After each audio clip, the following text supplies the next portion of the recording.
Good morning po, Yusek. Sa last sona po ni Pangulong Ferdinand Marcos Jr., yung third sona niya ay hinighlight po yung pagkamit po ng gobyerno sa food security po ng Pilipinas. At ngayon po ilang buwan na lang malapit na ulit yung kanyang SONA. Kumusta na po yung status ng food security ng ating bansa? Ano na po yung mga naipatupad at ipatutupad pang programa? At saan na po tayo patungo ngayon? Okay, kanina lamang po ay bisita natin si ASEC Irene Dumlao at sinagot niya na po ang ibang mga katanungan tungkol sa food security. Hanggang doon lamang po ang aking masasagot dahil nasagot niya na po kanina ibang mga programa patungkol po dito. Pero nasaan na po tayo ngayon pagdating po dun sa pagtamo ng pamahalaan ng Marcos administration, pagdating po dun sa pagkakaroon natin ng seguridad sa pagkain sa ating bansa? Nakita niyo naman po kung ano pong sinabi ng ating ASEC from the DSWD. Nagagampanan po yan at nagkakaroon po ng traction dahil sinabi po niya noong nakarang buwan lamang ay maganda po naman ang naging resulta. At mas maganda po kung muli natin maisasalang ang ating ASEC na si Irene Dumlao para po maitanong niyo po yan. Binigyan na po tayo kanina po kasi ng pagkakataon na maitanong ang tungkol sa food security. Sana po nadetali po niya kanina. At nadetali naman po niya kanyang mga programa kanina po. Thank you po. Thank you. Ann Soberano, Bombo Radio. Yusek, good morning. Follow up lang din po doon sa Holy Week activities ni Presidente.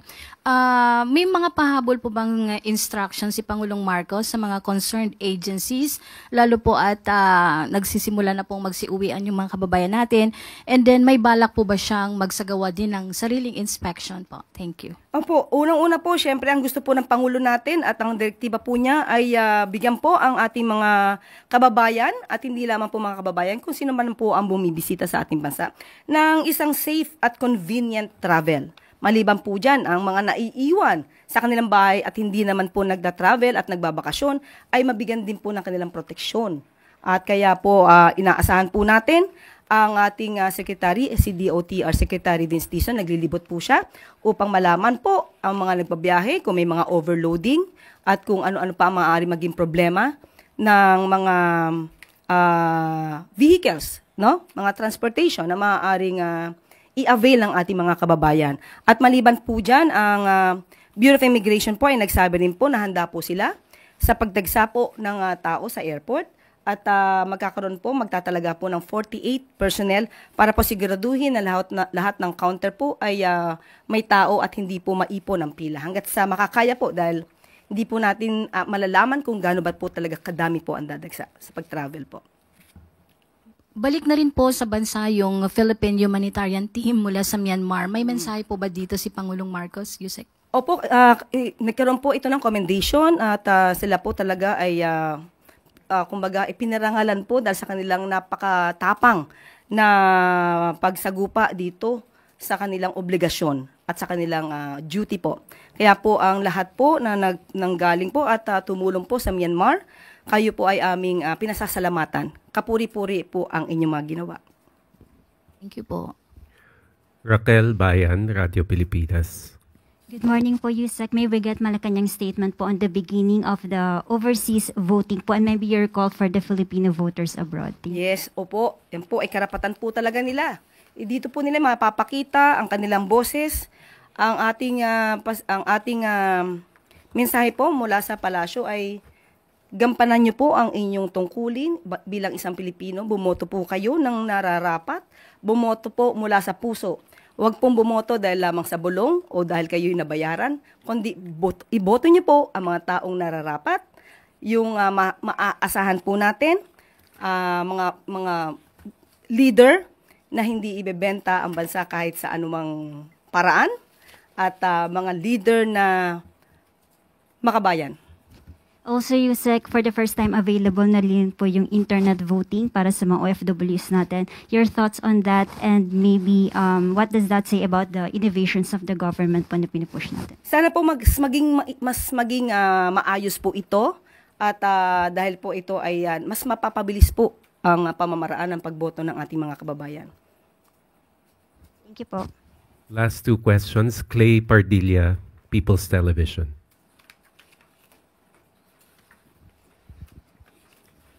Good morning po, Yusek. Yusek, Senator Gatchalian expressed alarm over recent cases of bullying and students' deaths linked to violence, calling it a sign of crisis. What directive po has Malacanang issued to DepEd in response to these incidents? At ano pong maipapayo po natin sa mga magulang? Salamat po. Yes, opo, nagpalabas na rin po ng mensahe po dito at kinokondena po kung ano man po na bullying, panghaharas sa mga estudyante po natin, sa mga kabataan po. At kanina rin po nakausap po natin si ASEC Irene Dumlao. Sa mga ganito pong sitwasyon ay yung mga social worker po na naka-assign, pumunta na rin po sa mga schools na nabanggit, sa mga involved po ngayon, at tinulungan po sila agad. At sabi nga po natin, kahit po ang ating DepEd, nagkaroon na rin po ng pag-iimbestiga rito, especially po yung tungkol sa nangyari sa Las Piñas. Kinausap na po ang principal po dito at ang SDO. So, hinihintay na lang po natin ng ibang mga detalye po at ginawa na po talaga agad ng agarang aksyon ito ng pamahalaan sa pamamagitan din po ng direktiba ng ating Pangulo. And finally, Daryl Esguerra, Philippine News Agency. Good morning, Yusek. Ma'am, can we just get an explanation lang po kung bakit na-veto ni Pangulo yung proposed amendments on the revised Baguio City Charter? Okay, banggitin ko na lang po ang kanyang mensahe. And I quote, bibigyan ko po kayo maya-maya lamang po. Sinabi po niya dito na, I am constrained to veto the bill as it is inconsistent with law and jurisprudence, and it may endanger or prejudice the authority previously granted to the BCDA. So kinikilala po ng Pangulo ang karapatan at authority ng BCDA patungkol po dito. Gutierrez, ABS-CBN News. Nabanggit niyo po na magkaiba po yung standards or yung metrics na ginamit dun sa survey compared to yung pang-measure po ng government, no? So, using po yung metrics na ginagamit po ng DSWD, where are we now in terms of our goal to eliminate hunger in the Philippines? Are we on target? At gaano po kalaki yung, kumbaga, yung difference po nung pinapakita sa survey at yung lumalabas po sa inyong mga pag-aaral? Pia, unang-una, it's the Philippine Statistics Authority, no, na kasama po natin sa pag-aaral. Yung sa pag-aaral na nabanggit ko, yung Family Income and Expenditure Survey, sila po ang nagsasagawa niyan. But sabi ko nga po, ito ay reference ng aming pong ahensya to assess yung implementation noong mga iba't ibang social protection programs and services. Batay naman po doon sa mga gaya nung lumabas last year, no, na bumaba yung poverty incidence sa ating pong bansa, we can say na nag-gain po ng traction yung mga ipinapatupad nating programa, kagaya nga po ng Walang Gutom program, yung Walang Gutom Kitchen, Tarabasa, and of course yung 4Ps, yung SLP, and Kalahi Seeds, among other social protection programs and services of the department. And batay nga po doon sa pinaparating din ng ating mga beneficiaries na natutuwa sila doon sa ipinapatupad namin. Yun po yung driving force, actually sa motivating force for the department to continue expanding the program implementation and further developing initiatives para mas mapagbuti nga po yung pang social protection agenda natin. And idagdag ko na rin po na doon sa Walang Gutom, we started kasi in 2023 na nasa mahigit 1,000 yung mga beneficiaries. The following year, nag-expand tayo to 150,000 and ngayon, nasa 300,000 household beneficiaries na yung ating nasuserve. So, ibig sabihin po, talagang malaki na yung naiaambag ng ating pong ahensya sa paglutas nga po ng problema ng kagutuman and malnutrition. Clay Pardilla, People's Television.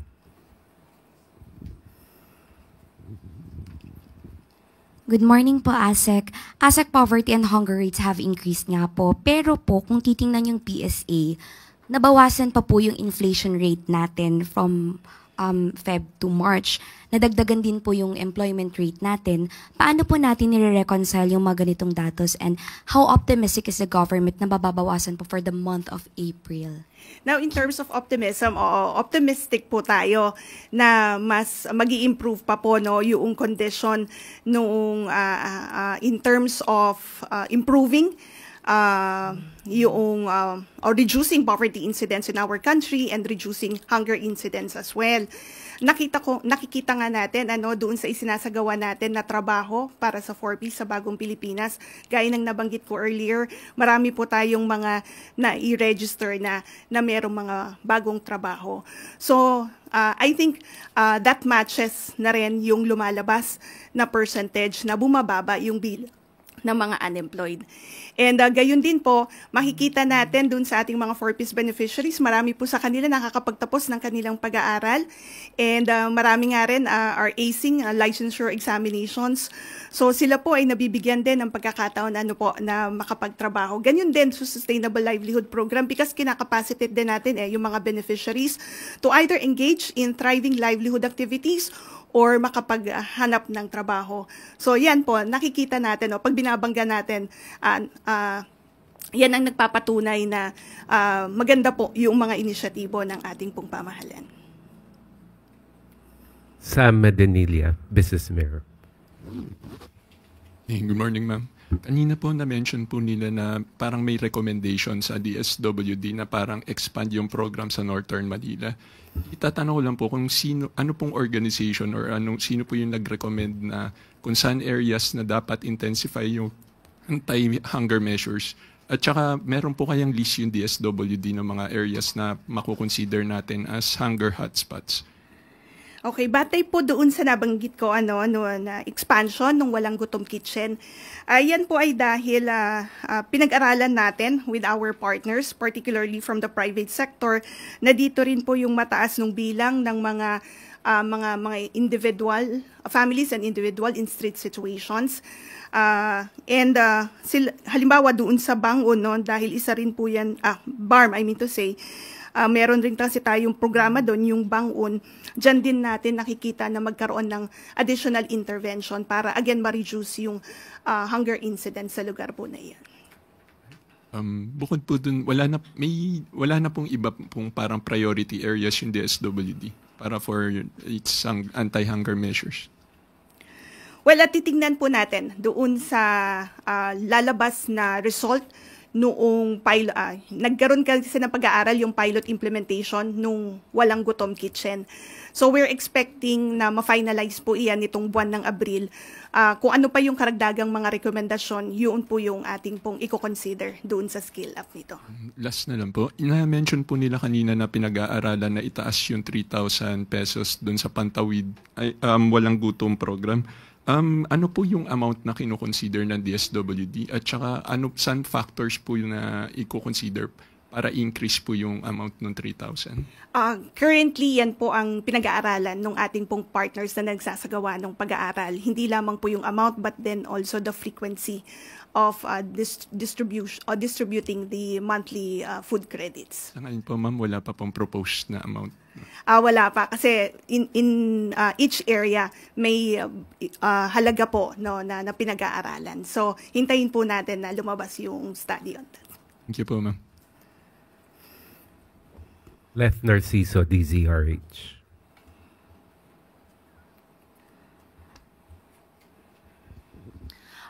Ma'am, dun po sa mga nakagraduate na ng 4Ps, may datos po ba ang DSWD kung ilan sa kanila yung nagtuloy-tuloy yung pag-ahon at ilan din naman yung bumalik as beneficiaries? Okay, batay doon sa aming pinakahuling tala, nasa mahigit 700,000 household beneficiaries yung naka-reach ng level 3 o yung self-sufficiency level. Ibig pong sabihin, sila na po yung kaya na tumayo sa kanila pong mga paa. In fact, sila nga po yung mga nag-exit na mula sa ating programa. Ngayon po, ang DSWD in coordination with the local government units, tinitiyak nga po na hindi pumuling bumaba yung kanilang level of well-being. Kung kaya, kapag nagsasagawa tayo ng Pugay Tagumpay o yung graduation strategy for our 4Ps beneficiaries, pati po yung mga case folders nila ay tinuturn over natin sa LGUs para mabantayan po. And then make sure that, again, appropriate interventions are being given to them, especially that, as I've earlier mentioned, that there are shocks or unwanted events or crises that might affect the family. So kinakailangan po na we could promptly provide necessary support para, again, hindi po muling bumaba yung kanilang level of well-being. Any more questions related to food, security, hunger, or poverty? If there are none, thank you, Yusek Irene. Yusek Claire. Thank you very much, ASEC Irene Dumlao ng DSWD. So maaari na po nating i-excuse si ASEC Irene Dumlao. At handa na po tayo sagutin ang inyong mga katanungan. Sam Medanilia, Business Mirror. Good afternoon, ma'am. Tatanong ko lang po, ma'am, kung ano po yung update dun pagdating sa ginagawa na measures ng government sa reciprocal tariff with the US. Last week na-mention po ni Sir Go na parang plano niya magpunta sa US for negotiation. May date na po kaya kung kailan? Yes, Sam, ganito. Kanina nagkausap kami ni Secretary Go at sinabi niya ay wala pa pong update at patuloy pa rin po ang pakikipag-usap, ang pakikipag-negosasyon, especially with the ASEAN countries para po sa isang joint diplomatic outreach, harmonized messaging ng Asian countries. Ito yung, kumbaga, ine-emphasize yung diplomatic engagement rather than retaliation. At ang salitang galing po kay Secretary Go ay cooperation, not confrontation. So nasabi niya po niya na sila po ay biyahe papuntang US sa May at wala pa pong update kung kailan po. Bali ma'am, yung sa May yun po yung for the entire ASEAN delegation? Tayo lang po, yung Pilipinas po. Opo.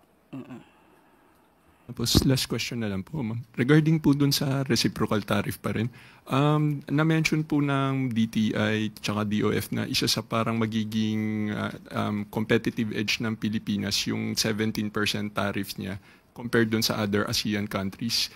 Recently, nag-impose po yung US ng parang deferment dun sa mataas na yun, tapos lahat na lang 10%.